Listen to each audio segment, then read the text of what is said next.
সদায় একে ধৰণে ৰন্ধা দাইল খাই খাই আমনি লাগে নহয় জানো? এতিয়া বজাৰত কণ বিলাহী উভৈনদীকে কিনিবলৈ পোৱা যায়। সেই ভাবিলোঁ কণ বিলাহী আৰু মধুসোলেঙৰ লগত ৰন্ধা দাইল এখনৰ ৰেচিপি এটা আপোনালোকলৈ আগবঢ়াওঁ। ৰেচিপিটোত কি কি সামগ্ৰী লগা হ'ল ইয়াত মই লিখি দিছোঁ, আপোনালোকে তাৰ পৰা চাই ৰান্ধিব পাৰিব। এতিয়া আহকচোন ৰেচিপিটোত চকু ফুৰাওঁ। কেৰাহীখন গৰম কৰি প্ৰয়োজন মতে মিঠাতেল দিব। তেলখিনি ভালদৰে গৰম হ'বলৈ দিয়ক।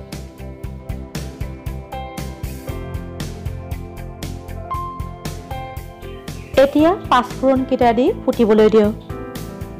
তাৰপিছত কুটি ৰখা পিঁয়াজ আৰু কেঁচা জলকীয়া দি ভাজিব। আপোনালোকৰ যদি দাইলৰ এই ভিডিঅ'টো ভাল লাগে তেনেহ'লে লাইক আৰু কমেণ্ট কৰিবলৈ নাপাহৰিব। কাষত থকা বেল আইকনটো টিপিলে মোৰ আগন্তুক ৰেচিপিসমূহ আপোনালোকে চাবলৈ পাই থাকিব। পিঁয়াজখিনি ভজা হৈ গৈছে। এতিয়া ধুই থোৱা মচুৰ দাইলখিনি দি দিয়ক। তাৰপিছত প্ৰায় 2 পৰা 3 মিনিট সময়ৰ বাবে উচ্চ জুইত দাইলখিনি ভাজিব। কণ বিলাহী আৰু মধুসোলেঙৰ লগত ৰন্ধা এই মচুৰ দাইলখনৰ সোৱাদৰ কোনো তুলনা নহয়। আপোনালোকে কেতিয়াবা ৰান্ধি খাব পাৰিব। এতিয়া ধুই থোৱা কণ বিলাহীখিনি দি দিব। তাৰপিছত সোৱাদ অনুযায়ী নিমখ দিব আৰু হালধি দিব। এতিয়া প্ৰায় 2 পৰা 3 মিনিট সময়ৰ বাবে দাইলখিনি ভালদৰে ভাজিব।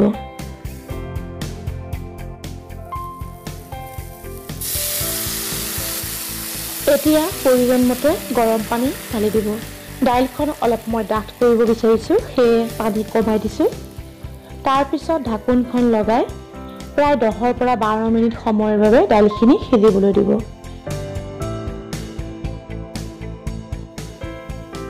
দাইলখিনি প্ৰায় সিজিছে।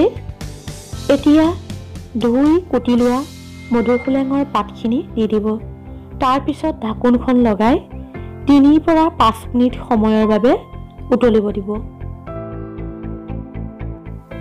ইউটিউবত দাইলৰ ৰেচিপি অজস্ৰ আছে। তাৰ মাজতে আমাৰ থলুৱা জুতিৰো এটা সোৱাদ দিবলৈ আপোনালোকক চেষ্টা কৰিলোঁ।